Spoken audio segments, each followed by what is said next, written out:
Making an independent film can be a very risky venture in the monetary sense. It can be a pretty rare thing for it to reach wide mainstream audiences while also making a profit back on its initial budget, which, for independent films, is usually pretty small. But that doesn't mean that a gem doesn't slip through the cracks every now and again. Not only this, but a lot of times breakthrough indie films have brought to audiences some of the most prominent directors in Hollywood today.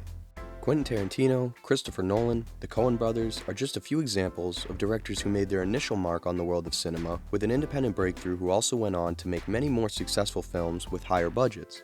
I mean, it really does make sense in the lens of a production company too. If a director can make a box office success with as little as $200,000, who knows what they can do on a budget of $20 million? Unfortunately, this doesn't make investing in an indie film any less of a risky venture for a studio or other possible investors in the film. And unless you're already a big name in Hollywood, well, you're kind of out of luck. Festivals can be a great way to get your film exposure, if it gets chosen, because the competition at those festivals is, in the simplest term, extreme. For example, the 2024 Sundance Film Festival, which is considered one of the most important film festivals in the world, received a record-breaking 17,435 film submissions, and of those, only 91 films were chosen. That's literally only 5% of the films submitted. Unfortunately, a lot of times for independent filmmakers, the question ends up being, how the hell are we going to get this shown to an audience? Do you try to get a big studio on board? Do you try to market it all yourself? Let's take a deeper look. There have been many independent films over the decades that have not only made back their budget, but even surpassed it by tens of millions or even hundreds. But was attracting an audience of such size credited to the quality of the film alone, or was it something more? When I was growing up as a teenager, just about everyone had either seen or at the very least heard of The Blair Witch. 1999's The Blair Witch Project is an American supernatural horror film written and directed by Daniel Myrick and Eduardo Sanchez. It's a fictional story of three student filmmakers who hike into the Black Hills near Burkittsville, Maryland in 1994 to film a documentary about a local myth called the Blair Witch. The three disappear, but their equipment and footage are found a year later, and the viewer is watching their so-called found footage. This film went on to become one of the most profitable films of all time, making an estimated $248.6 million at the box office on just a mere budget of $200,000 to $750,000, and that was in post-production. The principal photography, which was shot in about 8 days, was done on just a budget of about $30,000 to $60,000.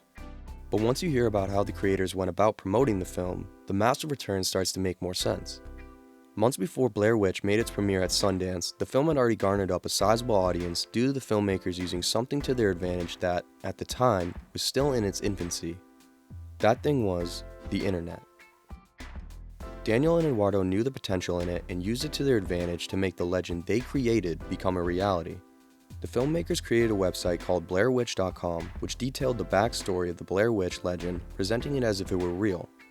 The website included fake news reports, interviews, and missing persons posters of the actual characters in the film, all of which contributed to the belief that the events depicted in the film were real.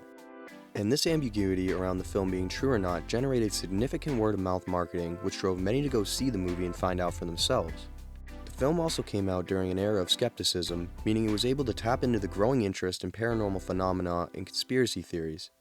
Again, this was at a time when the internet was basically brand new and people were really beginning to explore and question what was real and what wasn't online.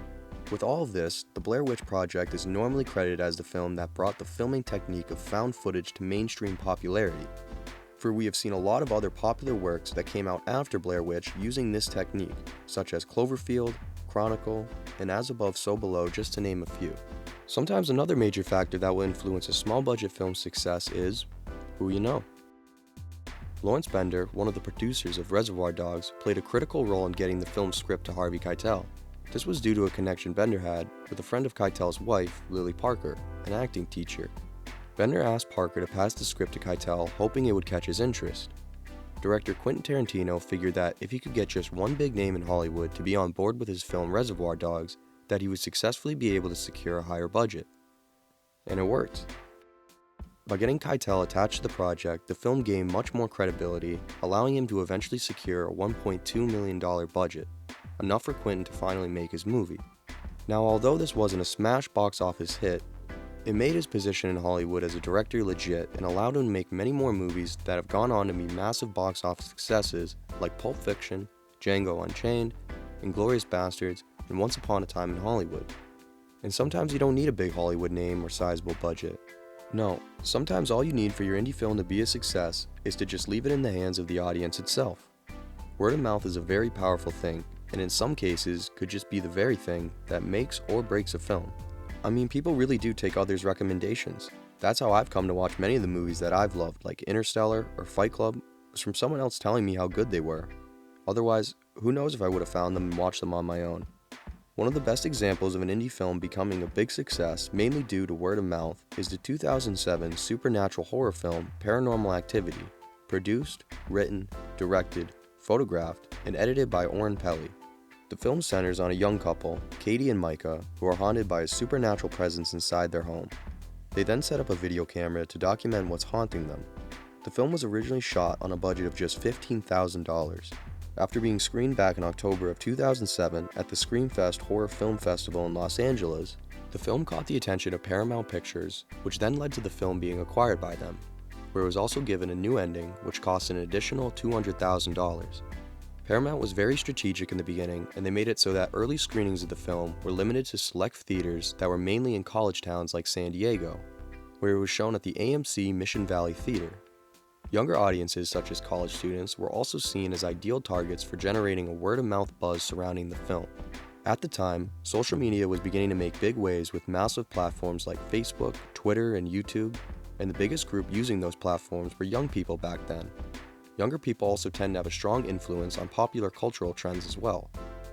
This approach seemed to have worked exactly how they hoped it would. By starting in smaller, tightly knit communities, the film was able to build a strong word-of-mouth reputation that made others eager to see it who had yet to already. The positive reactions from the limited screenings not only helped to generate a sense of mystery and excitement around the film, but it also served as a way for Paramount to gauge audience reactions and build data on the film's appeal before a wider release. Paramount also launched a Demand It campaign after the initial screenings. The Demand It campaign allowed audiences to request that Paranormal Activity be shown at their local theater. They did this to create a sense of urgency and exclusivity, which made it feel like an event viewers needed to be a part of. In the end, the film earned $108 million at the US box office and a further $85 million worldwide for a total of $194 million. The film also sparked the beginning of a franchise consisting of 6 sequels for a total of 7 films as of 2024. The franchise has also grossed $890 million worldwide, making it one of the more profitable horror movie franchises that has ever come out. I guess there really isn't a definitive answer as to what makes an independent film so successful on such a minuscule budget. One thing is for sure, and that is that it will be very interesting to see how filmmakers will continue to adapt to this constantly changing environment that is the film industry, and to see what new creative and innovative styles and techniques they will bring to new films to keep you returning to your local theater or keep you paying that monthly streaming service for years to come. Well, that's going to do it for this video, guys. I hope you enjoyed it. Subscribe to see more content like this one, and hopefully we'll see you in the next one.